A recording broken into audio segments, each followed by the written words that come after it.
Salam sejahtera kepada Dr. Rosna dan saudara-saudari sekalian. Saya Anggamal anak perempuan Palnisami. Tajuk pembentangan saya pada hari ini ialah program Sekolah Amanah. Apa itu Sekolah Amanah? Jom kita lihat. Sekolah Amanah dikenali sebagai Trust School. Sekolah Amanah diperkenalkan bagi mewujudkan satu usaha dalam hubungan proses perkongsian awam swasta dalam pengurusan sekolah kerajaan. Prestasi pelajar menjadi keutamaan dalam konsep sekolah amanah apabila kerajaan memberikan kuasa otonomi bagi mempertingkatkan kecemerlangan dan mutu pendidikan di sekolah amanah. Otonomi yang diberi termasuklah keanjalan untuk mengubah suai kurikulum pembelajaran, menggunakan peruntukan mengikut keperluan, memberi insentif kepada guru mengikut kualiti dan prestasi.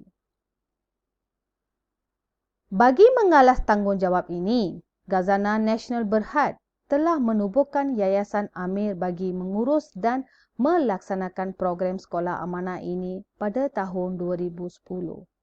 Yayasan Amir dan Kementerian Pendidikan Malaysia bekerjasama dalam penubuhan dan pelaksanaan sekolah amanah ini melalui pengiktirafan status kuo sekolah kerajaan bagi mengangkat sekolah kerajaan setanding dengan sekolah swasta. Program sekolah amanah merupakan usaha sama sektor awam dan swasta. Walaupun sektor swasta campur tangan dalam sekolah amanah, ia masih berstatus sekolah awam dan di bawah naungan KPM.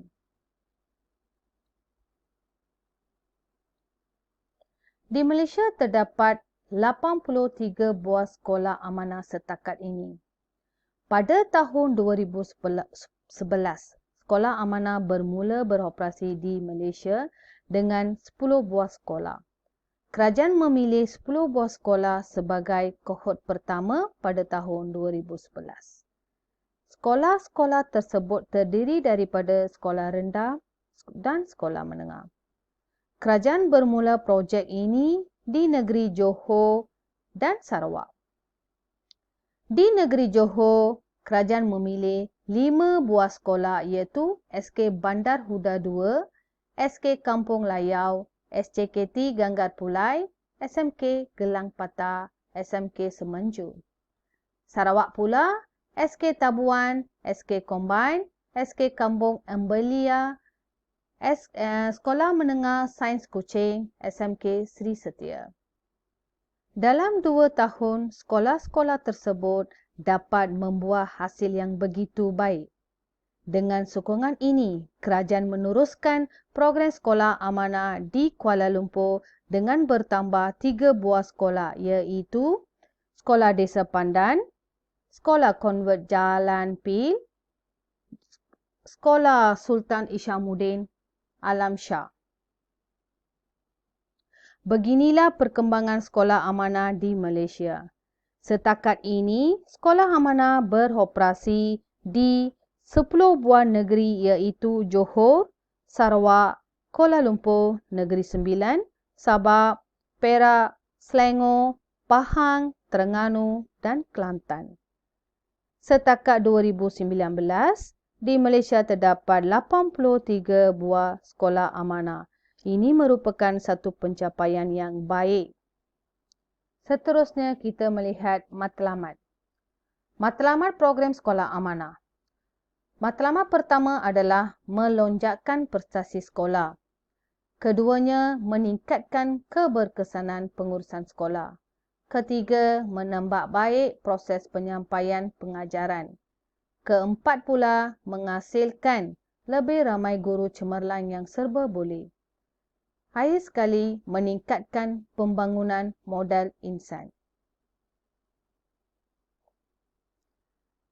Seterusnya kita melihat autonomi sekolah amanah.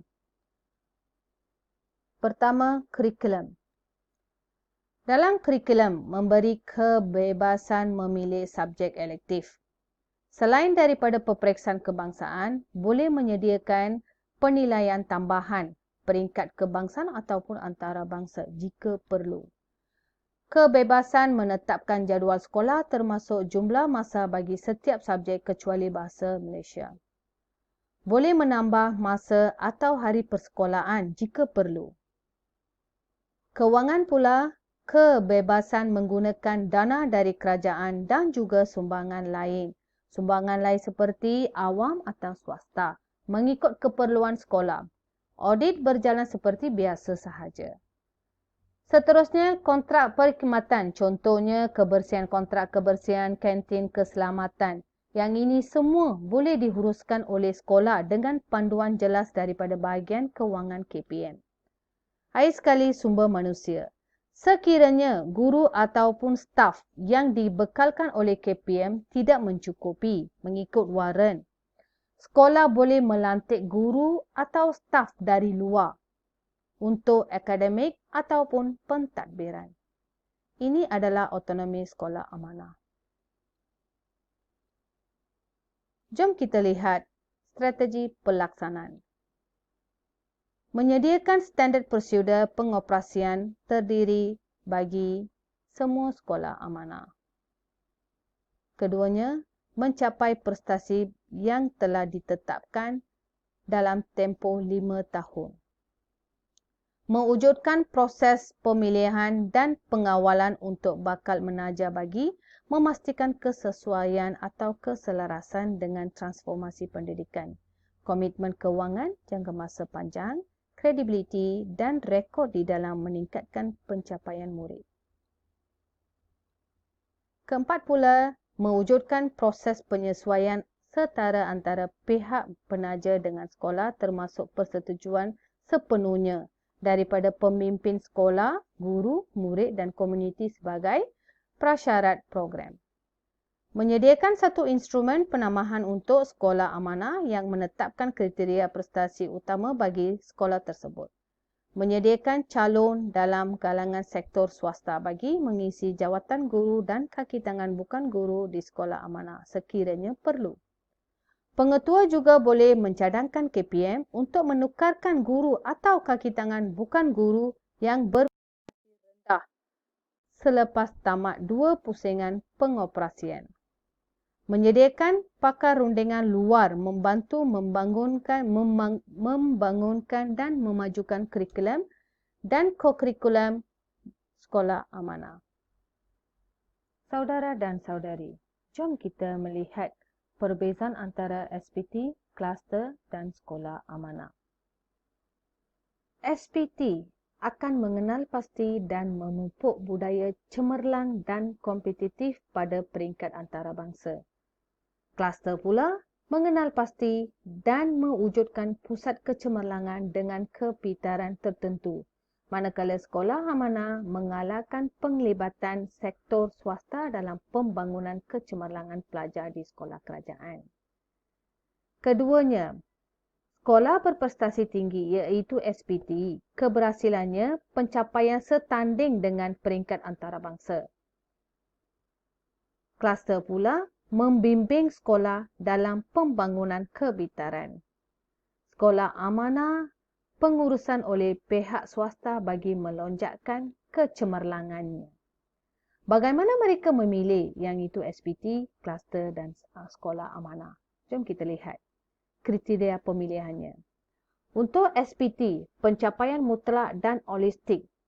Contohnya, skor GPS dan SKPM dan annex SPT mesti tinggi.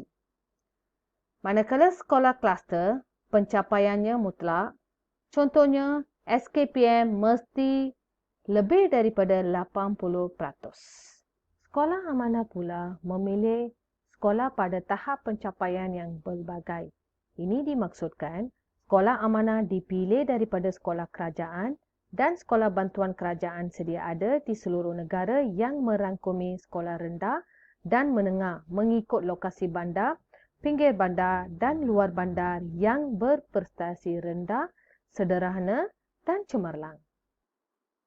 Sokongan daripada komuniti amat diperlukan. Untuk SPT, autonomi tambahan diberi kepada pemimpin sekolah, dana tambahan dan insentif daripada kerajaan. Untuk kluster, Autonomi tambahan diberi kepada pemimpin sekolah juga. Dana tambahan daripada kerajaan. Manakala sekolah amanah, autonomi tambahan kepada sektor swasta yang terlibat dan pemimpin sekolah. Pemberoleh kepakaran dan sumber daripada sektor swasta. Seterusnya, hasil daripada SPT adalah meningkatkan sekolah ke taraf dunia. Sekolah kluster mewujudkan sekolah cemerlang dalam bidang kepintaran. Sekolah amanah pula merapat jurang melalui perkongsian kerajaan dan swasta. Jom kita lihat SWOT. Apakah kekuatan, kelemahan, peluang dan cabaran sekolah amanah? Kekuatan sekolah amanah. Kekuatan pertama adalah peningkatan kecekapan profesional. Budaya korporat. Di sini budaya korporat dimaksudkan pentadbiran dan pengurusan dari aspek disiplin individu dan pekerja yang lebih positif, pengurusan masa yang lebih tegas, sikap tanggungjawab yang tinggi terhadap hasil kerja dan kesungguhan pihak sekolah untuk mencapai target atau sasaran ditetapkan menerusi projek ini dalam tempoh 5 tahun yang diberikan. Keduanya, barisan kepimpinan yang berkomitmen, iaitu senior leader team. Ketiga, guru sebagai fasilitator. Keempatnya, kegerapan latihan CBD. Kegerapan latihan CBD dimaksudkan guru diberikan bimbingan melalui program latihan secara berterusan ataupun Continuing Professional Development iaitu CBD yang diberikan kepada para guru untuk meningkatkan kualiti dan profesion keguruan. Di samping itu, amalan inovasi dalam kekalangan guru turut dipertingkatkan. Kekuatan keduanya ialah pembelajaran berkualiti tinggi dan persekitaran positif. Suasana yang kondusif, prasarana yang mencukupi, bantuan kewangan yang mencukupi. Ini adalah kekuatan yang kedua sekolah amanah. Seterusnya kita melihat kelemahan. Kelemahan pertama adalah tekanan kerja. Guru berperanan seperti ejen pemasaran. Ini kerana untuk mencapai sasaran tahunan, guru perlu mengejar masa. Ini akan memberi tekanan kepada guru. Kelemahan keduanya adalah tidak kesinambungan. Pihak kerajaan perlu memastikan pelaksanaan sekolah amanah ini perlu dilaksanakan di sekolah-sekolah menengah, supaya berkesinambungan para pelajar dari sekolah rendah dapat diteruskan ke sekolah menengah. Hal ini disebabkan oleh pelajar-pelajar mungkin akan hilang minat dan menjadi bosan jika suasana pembelajaran di sekolah adalah tidak sama dengan sekolah rendah mereka. Keadaan ini boleh menyebabkan segala usaha pihak-pihak yang terbabit dengan sekolah amanah akan menjadi tidak bermakna. Oleh hal yang sedemikian, untuk melihat keputusan bagi jangka masa panjang, pelaksanaan sekolah amanah perlu diteruskan ke sekolah menengah, terutamanya bagi pelajar-pelajar dari sekolah-sekolah amanah. Seterusnya, peluang. Meningkat program sekolah amanah. Pada peringkat awal, bermula dengan 10 buah sekolah sahaja, tetapi kohort 5 dapat mencapai 83 buah sekolah. Ini merupakan satu pencapaian yang baik. Kedua, meningkat barisan kepimpinan. Peratus kehadiran murid ke sekolah meningkat. Pencapaian meningkat dalam UPSR. Cabaran. Sikap ibu bapa yang kurang memuaskan. 100% diberi tanggungan kepada pihak sekolah. Ini membebankan guru. Keduanya adalah kurang pendedahan tentang program sekolah amanah kepada pihak swasta. Kebanyakan pihak swasta tidak ada khabar tentang program sekolah amanah. Jika kita promosikan program ini, mesti dapat sambutan yang baik daripada pihak swasta pada masa akan datang. Sekian saja pembentangan daripada saya. Jika ada Sebarang silap kata mohon maaf. Sekian, terima kasih.